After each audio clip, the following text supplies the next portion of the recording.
when resources seemed endless. But in 2030, the great energy crisis began. With hardly any resources left on our world, global powers created the World Space Agency to look beyond the Earth for answers. The answer was found in helium-3, a powerful isotope discovered in abundance on the Moon. With it, humanity could satisfy its energy demand for decades to come. And so, in 2032, mankind colonized the Moon.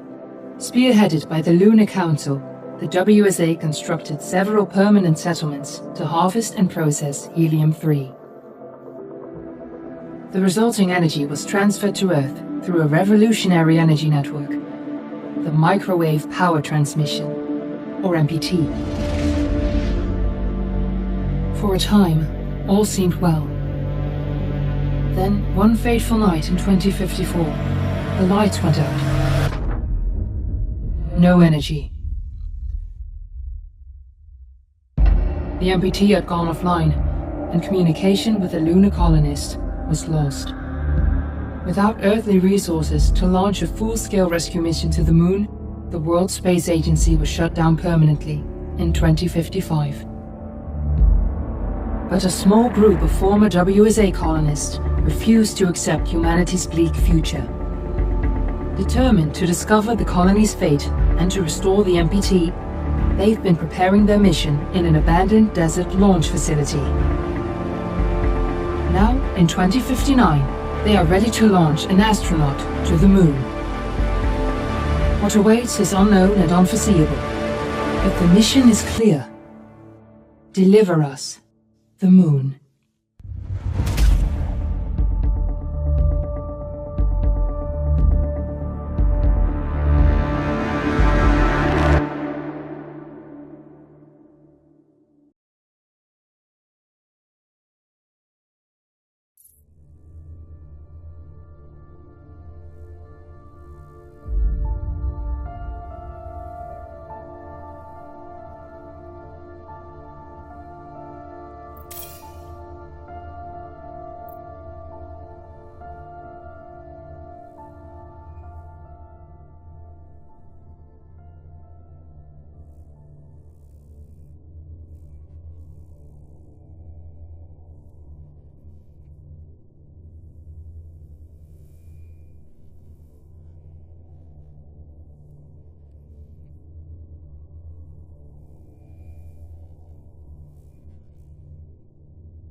Friends and family of the missing lunar colonists gather all around the world tonight in remembrance of the 2054 MPT blackout that resulted in a global power outage and the loss of contact with the lunar colony. The blackout caused global turmoil, which ultimately led to the closure of the World Space Agency 1 year later. In other news, the recent formation of the largest dust storm on record has prompted climatologists to reassess their forecast of the equatorial desert's growth rate. As a result of the new storm, the desert could soon cover 30% of the globe's landmass.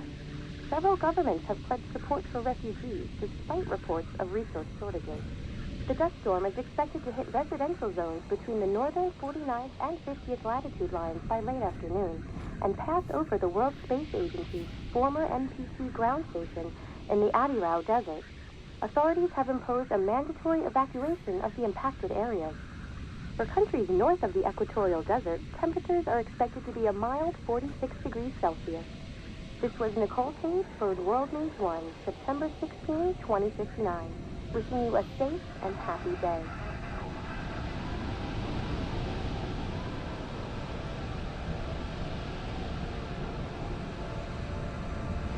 We're ready to start the mission. Do you copy?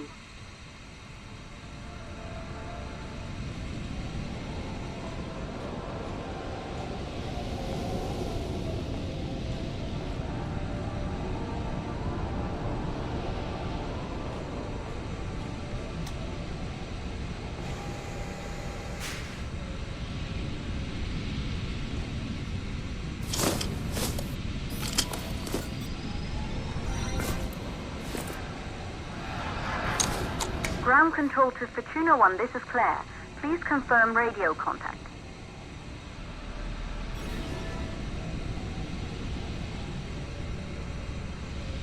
Radio contact confirmed. Make your way to the launch platform and prime the rocket for liftoff. We have to launch before the dust storm hits.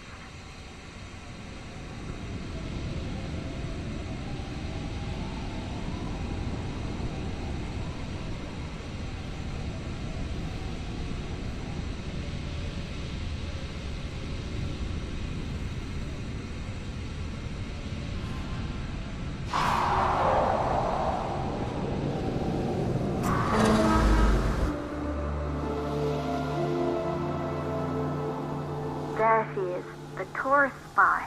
It took us 4 years to get her ready for launch. But you need to hurry. The dust storm will hit this area in a few hours. If we don't succeed now, the Fortuna mission will be over for good.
To the facility.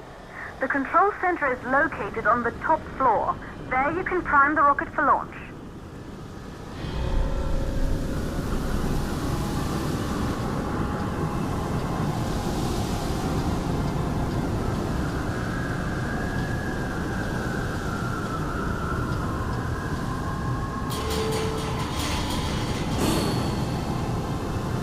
It's been 5 years since we last received a microwave power transmission from the lunar colony.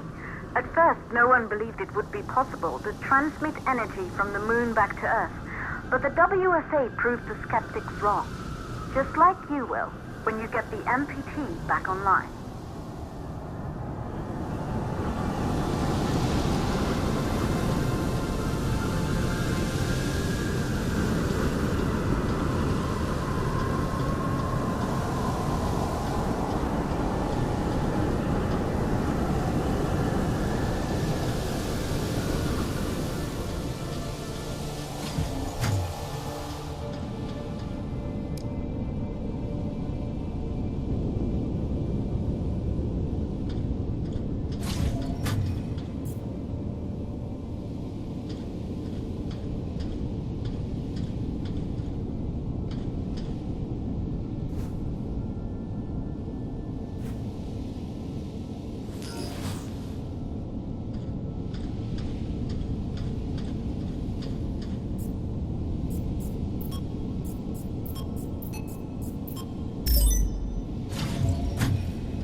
Building once functioned as part of the WSA, but it's been our home for many years now.